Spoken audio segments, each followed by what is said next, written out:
RBI ने 145 cooperative banks पर एक गाज डाल दी है या फिर उनको पीनलाइज करा है, हम ये भी कह सकते हैं 2022 फाइनेंशियल ईयर में, जो कि अभी ही गया है। आज के पूरे सेशन में हम ये सबसे पहले तो हम ये समझेंगे कि ये कोऑपरेटिव बैंक्स आखिरकार होते क्या हैं और आरबीआई ने ये कदम क्यों उठाया है, किस चीज के लिए उठाया है। तो ये सारी चीजें जो हैं आज के सेशन में हम डिटेल से समझने वाले हैं। Hello everyone, I am Pinky और मैं आप सभी का बहुत बहुत स्वागत करती हूं अड्डा 24/7 पर। तो जैसा कि आप मेरे पीछे देख सकते हैं, ये मिंट का आर्टिकल है जिन्होंने ये पब्लिश किया है कि आरबीआई ने हाल ही में 145 कोऑपरेटिव बैंक पर, अगर हम 2022 पूरे साल की बात करें तो 145, जो कि एक बहुत बड़ा नंबर होता है। आप सोच के देखिए 145 बैंक्स, चाहे यहां पर हालांकि कोऑपरेटिव बैंक्स की बात हो रही है, बट कोऑपरेटिव बैंक्स भी हमारे देश के लिए, स्पेशली जो गांव के लोग हैं, जो एग्रीकल्चर वाला सेक्टर है, उसके लिए बेहद जरूरी होते हैं। तो उनको पीनलाइज करा है। इसके पीछे बहुत बड़े कारण भी है, वो भी हम समझेंगे। बट उससे पहले ये समझ लेते हैं कि कोऑपरेटिव बैंक और कमर्शियल बैंक में आखिरकार अंतर क्या होता है, डिफरेंस क्या होता है। तो कमर्शियल बैंक्स, जैसे जिनमें आप अपना खाता खुलवाते हो, आई एम श्योर आप लोगों का होगा भी, जैसे एचडीएफसी बैंक हो गया, आपका आईसीआईसी बैंक, ये सारे कमर्शियल बैंक्स होते हैं, ठीक है। कोऑपरेटिव बैंक, जैसे आपको पता है कुछ साल पहले भी Punjab and Maharashtra cooperative bank का खबर आपने सुना होगा, जहां पर काफी सारे फ्रॉड के केसेस और इरेगुलरिटी के केसेस, एनपीए के केसेस देखे गए थे, जिसकी वजह से वो पूरा चर्चा में रहा था। वो भी हम जानेंगे, बट उससे पहले देख लेते हैं कि क्या एग्जैक्टली इनमें डिफरेंस होता है। तो सबसे पहला जो डिफरेंस है वो है इनके एक्ट में। अगर हम बात करें कि ये किस एक्ट के, कौन से कानून के तहत बनाए गए हैं, तो ये आते हैं जी आरबीआई बैंकिंग रेगुलेशन 1949 के एक्ट में, ठीक है। इनको ये वाला एक्ट जो है रेगुलेट करता है कमर्शियल बैंक को। कोऑपरेटिव बैंक को कौन रेगुलेट करता है? इसको कोऑपरेटिव सोसाइटी एक्ट 1965। ये है एक बड़ा डिफरेंस। उसके बाद अगर आसान भाषा में समझे कि काम क्या होता है, तो ये तो आपको पता है जनरल पब्लिक के लिए होता है, कॉर्पोरेट गवर्नेंस, कॉर्पोरेट लोगों के लिए होता है, जिनको बड़ी बड़ी कंपनियां जिनके पास होती हैं, उनको लोन वगैरह देने के लिए कमर्शियल बैंक्स होते हैं। दूसरी तरफ अगर आप देखोगे तो जो गांव के कुछ लोग हैं या फिर एग्रीकल्चर, जो खेती बाड़ी करते हैं, उनकी मदद करने के लिए कोऑपरेटिव बैंक्स बनाए गए थे। और इनका जो कमर्शियल बैंक्स का जो ज्यादातर जो मोटिव होता है वो सिर्फ और सिर्फ पैसे कमाने का, प्रॉफिट कमाने का होता है, कि जी आगे लोन में ये पैसे देते हैं और उससे ब्याज कमाते हैं। इनका पूरा मकसद होता है प्रॉफिट कमाना। कोऑपरेटिव का जो मकसद होता है वो सिर्फ और सिर्फ प्रॉफिट कमाना नहीं होता, वो ऐसे सेक्टर की मदद करना होता है जिनको मदद की जरूरत है, जैसे एग्रीकल्चर सेक्टर हो गया हमारा, ठीक है।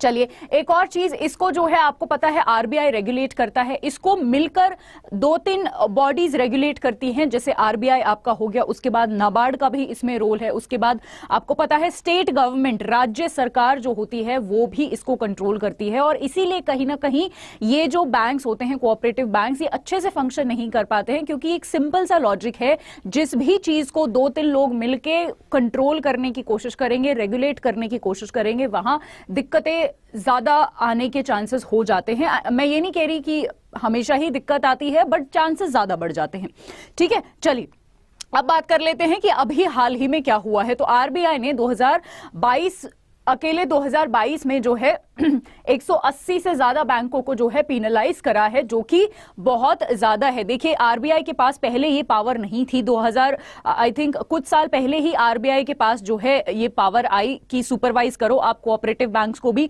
और जब से आरबीआई के पास ये पावर आई है, आरबीआई जो है अच्छे से इनको रेगुलेट कर रहा है। आरबीआई को जहां भी लगता है कि ये वाला बैंक किसी भी तरीके का फ्रॉड कर रहा है, कोई भी तरीके की इरेगुलरिटी बरत रहा है, तो उस पर आरबीआई जो है एक्शन लेता है, और वही एग्जैक्टली आरबीआई ने करा है। 2020 और 21 का मैं नंबर आपको बताऊं तो 20 में सिर्फ 22 बैंकों के साथ ऐसा हुआ था और 21 में 124 कोऑपरेटिव बैंकों के साथ ऐसा हुआ था।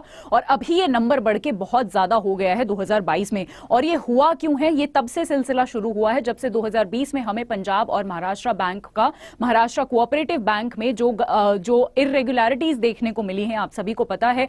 आपको पता है, आपको ये पूरा सीन भी याद होगा जब आरबीआई ने ये बोल दिया था कि सिर्फ पंजाब और महाराष्ट्र कोऑपरेटिव बैंक से आप सिर्फ 1000 रुपए निकाल सकते हो, तो सारे लोग अपने पैसे लेने के लिए पहुंच गए थे बैंकों के सामने। ये भीड़ आपको बता रही है, राइट। तो बहुत सारी इरेगुलरिटीज आरबीआई को यहां पर देखने को मिली थी। इस बैंक का एनपीए बहुत ज्यादा बढ़ गया था, इसलिए ये सारी चीजें, इसलिए ये एक्शंस लिए आरबीआई ने इन बैंकों के खिलाफ। तो जब से ये पूरा मुकदमा हुआ है तब से ही आरबीआई ने थोड़ा सा और कड़ी एक सख्ती अपनाई है, ताकि किसी और कोऑपरेटिव बैंक के साथ ऐसा ना हो, वो या तो मतलब वो बैंक करप्ट ना हो जाए, उनका दिवालिया ना निकल जाए, उससे पहले ही उनको संभालने के लिए उन पर एक्शंस लिए जा रहे हैं। ठीक है, चलिए तब अब एग्जैक्टली क्या हुआ है ये हम समझ लेते हैं। उससे पहले मैं बता देती हूं आपको कि दिसंबर 19 और दिसंबर 12 को ही अकेले, मतलब इन 2 दिनों में ही 20 बैंक, 19 दिसंबर को 20 बैंक और 12 दिसंबर को 13 कोऑपरेटिव बैंक को पेनलाइज करा है, पनिश करा है आरबीआई ने।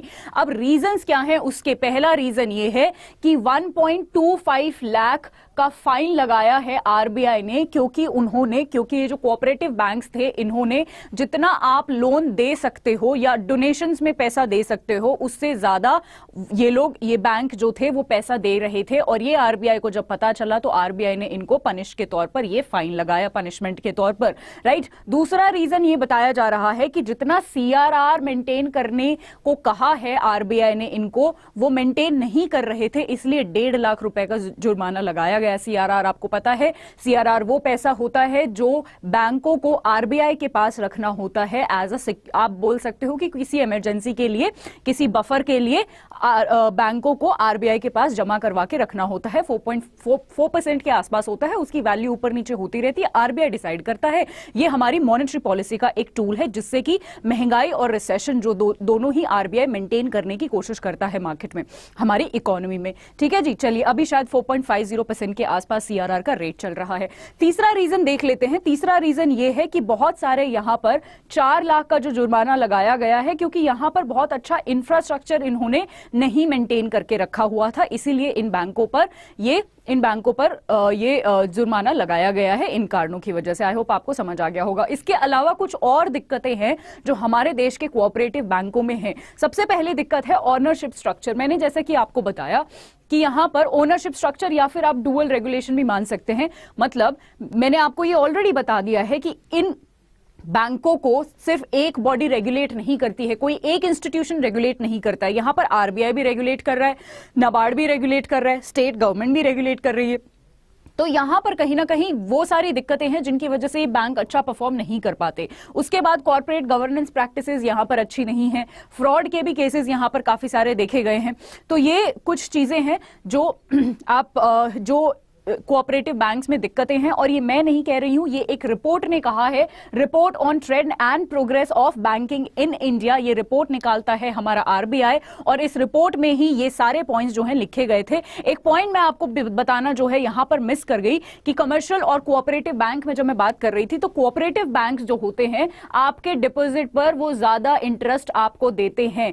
यही सबसे बड़ा एक मकसद है कि आपको इंटरेस्ट ज्यादा मिलता है जो भी आप अपना पैसा जमा करवाते हो, ताकि गांव के लोगों को बहुत दूर दूर कमर्शियल बैंकों के पास ना जाना पड़े, कमर्शियल बैंकों की मदद ना लेनी पड़े, कोऑपरेटिव ही उनकी मदद कर दे। तो जितना इंटरेस्ट आपको कमर्शियल बैंक देगा, उससे ज्यादा कोऑपरेटिव बैंक में आपके डिपॉजिट पर इंटरेस्ट मिलेगा। ये बात भी आप ध्यान रखिए, अगर आपसे सवाल पूछ लिया जाता है तो आपको पता होना चाहिए। ठीक है जी, तो आप यहां पर देख सकते हैं जो मैंने शुरुआत में बोला था, 145 कोऑपरेटिव बैंक पर अराउंड 12 करोड़ का जो है ये जुर्माना लगाया है, जो कि बहुत ज्यादा है पिछले सालों का अगर हम मुकाबला करें तो, या फिर पिछले सालों के साथ अगर हम कंपेयर करके देखें तो। ठीक है, आई होप आज का पूरा लेक्चर आपको समझ आ गया होगा कि क्या एग्जैक्टली हुआ है और क्यों हुआ है, आरबीआई ने ऐसा क्यों किया है। ठीक है, इंटेंशन आरबीआई का सही है, वो नहीं चाहते कि इनका दिवालिया निकले, इसलिए वो शुरू में ही एक्शंस ले रहे हैं इनके खिलाफ। चलिए, तो आई होप आज का सेशन आपको क्लियर हुआ होगा, अच्छा लगा होगा, इंफॉर्मेटिव लगा होगा। जाते जाते मैं आपको 2 चीजें बताना चाहती हूं। एक तो आप मेरे द बिगर पिक्चर में मुझे बहुत सपोर्ट कर रहे हैं, थैंक यू सो मच आप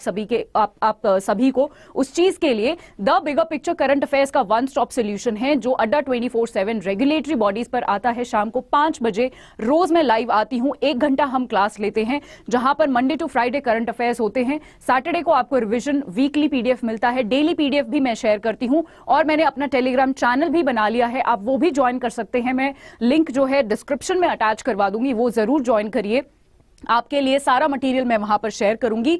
और अगर आपको किसी भी महापैक पर या लाइव क्लासेस पर ऑफ चाहिए या ज्वाइन करना है तो आप Y674 कोड यूज कर सकते हैं 77% का ऑफर या 77% का डिस्काउंट अवेल करने के लिए। और एक और बहुत बड़ी न्यूज, अगर आप सिडबी का एग्जाम दे रहे हैं तो बहुत ही बड़ी अपॉर्चुनिटी आपके लिए आई है। जो कोर्स पहले 11,999 का था वो अब सिर्फ आपको 2,000, यहां पर देख सकते हैं 2,759 में मिल रहा है। ये ऑफर बहुत ही कम घंटों के लिए वैलिड है। मैं आप सभी से ये बहुत रिक्वेस्ट करना चाहती हूं कि अगर आप सिडबी का एग्जाम दे रहे हैं, ये कोर्स बहुत वैल्यूएबल है। इसमें आपको बहुत सारी चीजें मिलेंगी। मैं फटाफट आपको दिखाना चाहती हूं यहां पर कि क्या सब चीजें मिलेंगी। यहां पर मैं आपके करंट अफेयर्स लूंगी यहां पर। उसके अलावा मैं फटाफट आपको बता देती हूं कि हाँ जी, अगर जब आप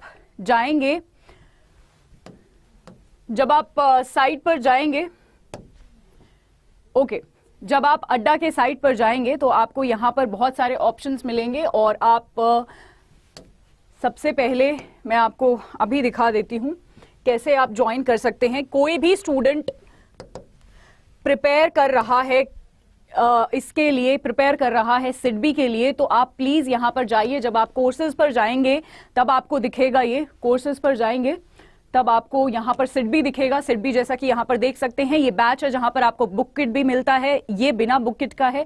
जब आप क्लिक करेंगे यहां पर और ऑफर जब आप अप्लाई करेंगे, मैं आपको बता देती हूं यहां पर सारे, एक तो टीचर्स के आपके जो भी स्टडी प्लान्स है वो मिल जाएंगे। उसके अलावा आपको यहाँ पर बुक किट भी मिलेगी, आपको हैंड रिटन नोट्स भी मिलेंगे, आपको वीकली टेस्ट भी मिलेंगे, रिकॉर्डेड सेशंस मिलेंगे, पर्सनल मेंटोरिंग मिलेगी, फुल लेंथ टेस्ट मिलेंगे, रिकॉर्डेड सेशंस मैं आपको बता चुकी हूं। तो ये सारे फायदे हैं इस कोर्स को परचेज करने के। और मैं यहाँ पर आपके पर्सनली करंट अफेयर्स लेने वाली हूं आपको इसको खरीदने के लिए। मैं आपको बता देती हूं जो ऑफर जो अभी के लिए बहुत ही कम टाइम के लिए, क्योंकि सिडबी का एग्जाम भी आ रहा है, तो यहां पर ये बताना आप सभी बच्चों के लिए बहुत जरूरी था, मैं नहीं चाहती। तो आप जब ये Y674 कोड अप्लाई करेंगे, आप यहां पर देख सकते हैं Y674 जब आप अप्लाई करेंगे, आप अप्लाई यहां पर क्लिक करिए तो आपको यहां पर ये डिस्काउंटेड रेट में जो मैंने अभी बताया 11,999 का था, अभी 2,759 का मिल रहा है। बहुत बड़ी अपॉर्चुनिटी है सिडबी वाले बच्चों के लिए। एक महीने में 28 जनवरी को पेपर है। आप सभी इस अपॉर्चुनिटी को यूटिलाइज करिए। चलिए आज के लिए इतना ही। कल मैं फिर कुछ बर्निंग इश्यूज के साथ आऊंगी। Till then thank you so much and stay tuned.